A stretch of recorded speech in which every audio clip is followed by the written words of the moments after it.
Pemirsa, sejumlah tokoh masyarakat Kota Solo akan menjalani vaksinasi COVID-19 tahap pertama hari ini. Namun dari sekian nama yang dijadwalkan, tidak ada nama Wali Kota Solo FX Rudiatmo dan nama Wali Kota terpilih yang juga putra Presiden Jokowi, Gibran Rakabuming Raka.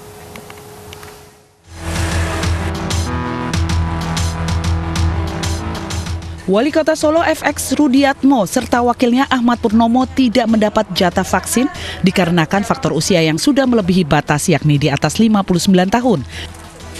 Selain puluhan ribu tenaga kesehatan, ada sejumlah tokoh masyarakat Kota Solo yang akan menjalani vaksinasi COVID-19 tahap pertama hari ini.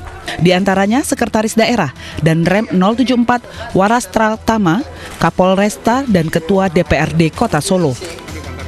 Menariknya tidak ada nama wali kota terpilih yang juga putra Presiden Jokowi, Gibran Rakabuming Raka, dalam daftar penerima vaksin karena terhambat aturan prosedur protokoler kepresidenan.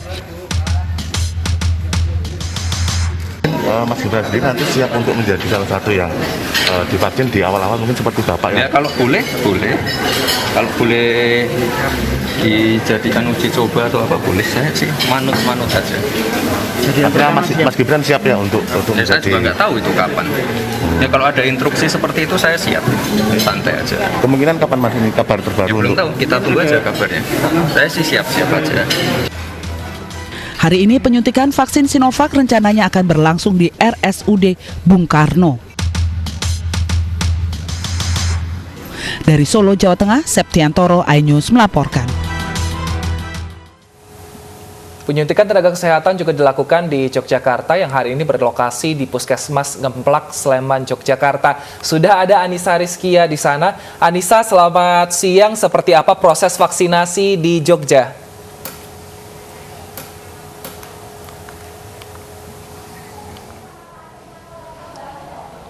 Selamat siang Wilson, Stefani dan juga pemirsa. Saat ini proses vaksinasi di Yogyakarta tengah dilakukan, salah satunya yakni di Kabupaten Sleman, tempat saya melaporkan. Ini merupakan salah satu puskesmas yakni di Puskesmas Ngemplak 2. Ini dilakukan vaksinasi dibuka pukul 10:15 waktu Indonesia Barat oleh Bupati Sleman yakni Sri Purnomo.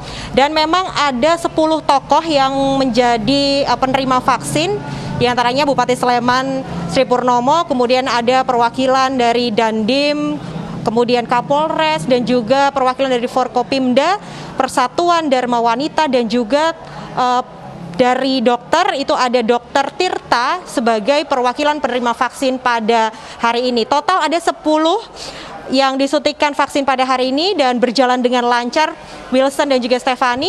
Selain itu juga, menurut data yang berhasil kami himpun, Kabupaten Sleman ini mendapatkan vaksin sejumlah 12.380 vaksin yang nantinya akan dilakukan vaksinisasi di beberapa titik. Ada 52 fasilitas kesehatan yang akan melakukan vaksinisasi, salah satunya di tempat saya melaporkan ini.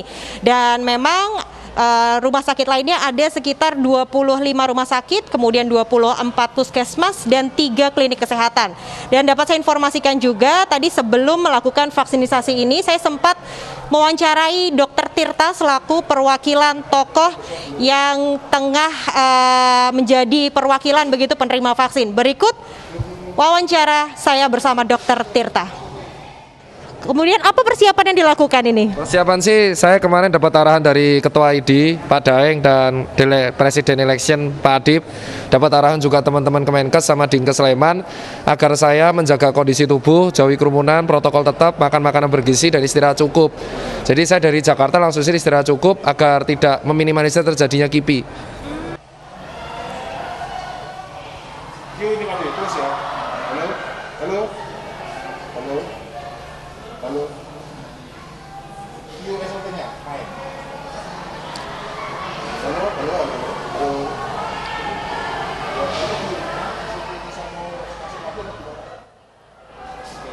Baik, itu tadi perbincangan saya bersama Dr. Tirta, salah satu penerima vaksin pada hari ini di Puskesmas Ngemplak, memang ada beberapa tahapan begitu yang dilakukan oleh para penerima peserta vaksin ini. Ada 4 meja yang harus mereka lalui. Yang pertama, di meja pertama itu melakukan verifikasi data, kemudian di meja yang kedua mereka harus melakukan screening kesehatan secara sederhana, dan meja yang ketiga itu dilakukan proses penyuntikan vaksin, dan meja yang keempat mereka harus menunggu 30 menit dan mereka nanti akan diberikan kartu vaksinnya. Demikianlah laporan sementara dari Sleman, Yogyakarta. Kembali kepada Wilson dan juga Stefani di studio. Terima kasih Anissa Rizky atas laporannya. Selamat bertugas kembali. Pemirsa, Ketua Umum Persatuan Guru Republik Indonesia atau PGRI, Unifah Rosyidi, kemarin menjadi salah satu penerima vaksin COVID-19 bersama Presiden Joko Widodo di Istana Merdeka. Dan sudah terhubung bersama kami Ibu Unifah Rosyidi. Selamat siang Ibu Unifah. Selamat siang Mbak Catherine. Baik. Catherine, Mbak. Dengan Stefani dan Wilson, Bu. Sorry, Mbak Iya. Stefani dan Wilson. Ibu Unifah sudah 24 jam lebih nih ya menerima vaksin COVID-19. Apa yang dirasakan Bu saat ini? Nggak ada Mbak, baik-baik aja Alhamdulillah.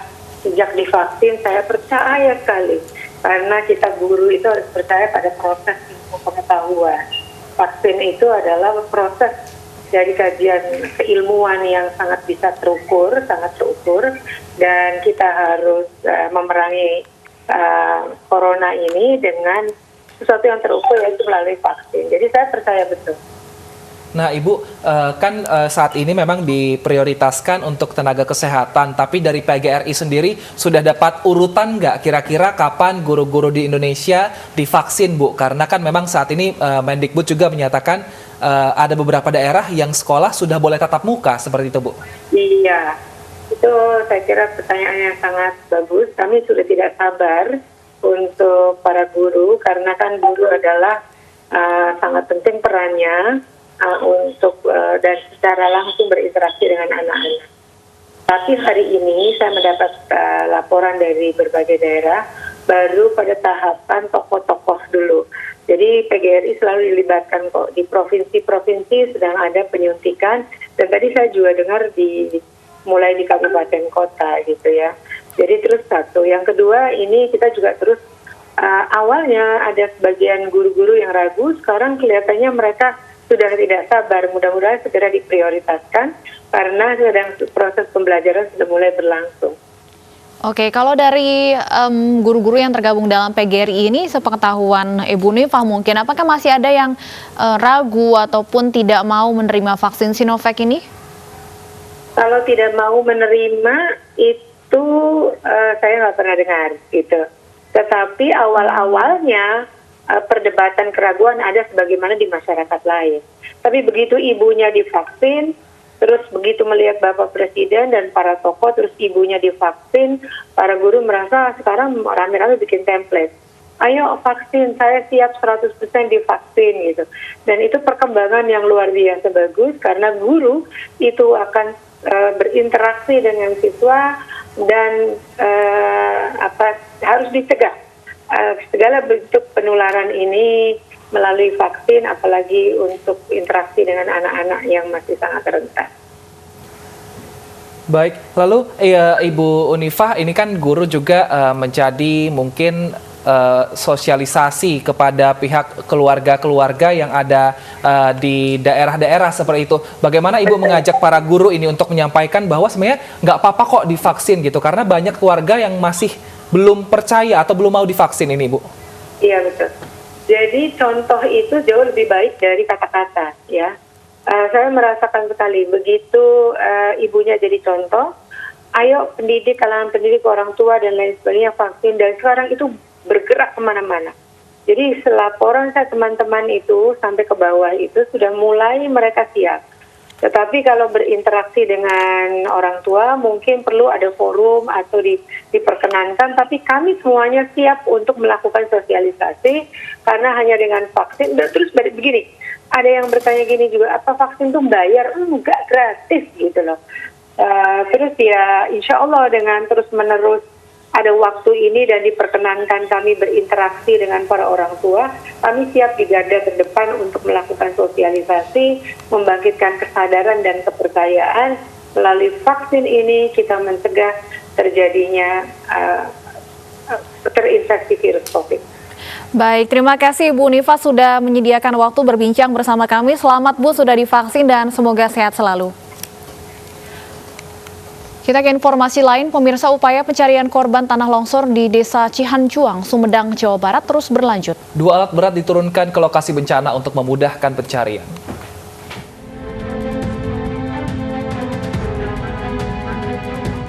Pencarian korban tanah longsor di Desa Cihanjuang, Sumedang, Jawa Barat dimaksimalkan dengan menambah 2 alat berat. Hingga kini total 4 alat berat beroperasi untuk memudahkan pencarian korban. Kalau di lokasi kita tetap akan memainkan dengan 3 sektor, 2 alat berat, 1 manual. Ya, secara teknis seperti itu. Mudah-mudahan cuaca mendukung, kemudian juga hasil hari 6 ini mudah-mudahan lebih banyak. Ya, bahkan kita harapkan seluruh korban yang masih dalam pencarian ini bisa kita temukan segera mungkin di hari ke-6 ini. Data di Posko Basarnas, 21 orang korban longsor telah ditemukan dan 19 orang lainnya masih dalam pencarian. Dari Sumedang, Jawa Barat, Beben Hardiansyah, iNews melaporkan. Untuk mengetahui situasi terkini dari longsor yang terjadi di Desa Cihanjuang, Sumedang, sudah bersama kami Kepala Basarnas Jawa Barat, Bapak Deden Rituansyah. Selamat siang, Pak Deden. Selamat siang, Bang Wilson. Baik, Pak Deden, apa saja upaya dari pihak Basarnas untuk menemukan 19 orang yang masih hilang, Pak Deden? Ya, upaya sesuai dengan tugas dan fungsi kami ya, terhadap pencarian dan pertolongan korban baik bencana maupun kecelakaan. Tentunya kami dari hari pertama dengan hari ke-6 ini terus melakukan upaya pencarian dengan mengerahkan semua kekuatan baik personil maupun material yang ada di sini. Dan alhamdulillah hari ini kita sudah disupport lagi dengan 2 unit dari TNI dan sangat membantu untuk proses berjalannya pencarian. Dan untuk hasil hari ini, kami tadi mulai pukul 08.00 melakukan pencarian, kemudian pukul 09 lewat 8, alhamdulillah 1 korban hasil ditemukan. Jadi hari ini dengan 18 korban yang masih dalam pencarian.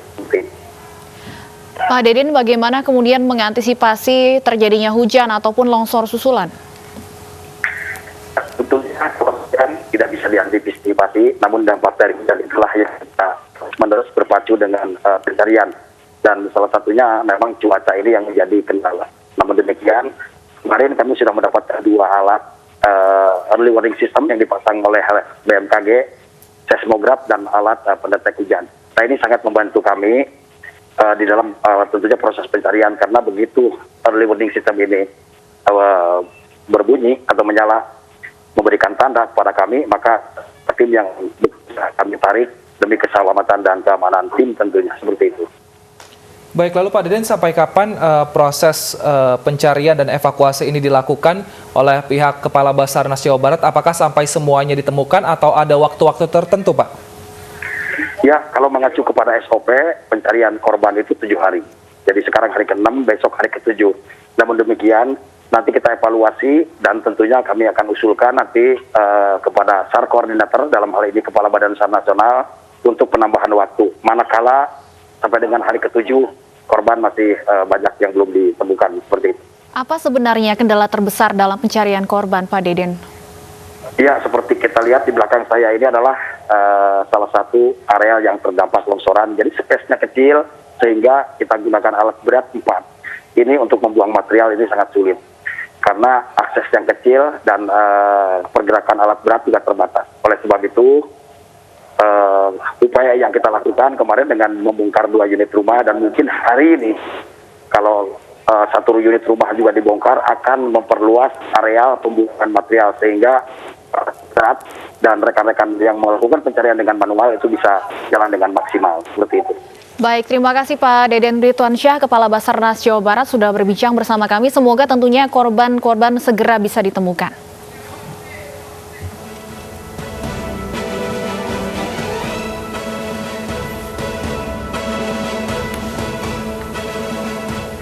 Emergency use authorization dari BPOM dan juga telah keluarnya fatwa halal dari Majelis Ulama Indonesia. Kami mengucapkan terima kasih yang sebesar-besarnya. Vaksinasi COVID-19 ini penting kita lakukan untuk memutus rantai penularan virus corona ini dan memberikan perlindungan kesehatan pada kita dan keselamatan, keamanan bagi kita semuanya, masyarakat Indonesia, dan membantu percepatan proses pemulihan ekonomi.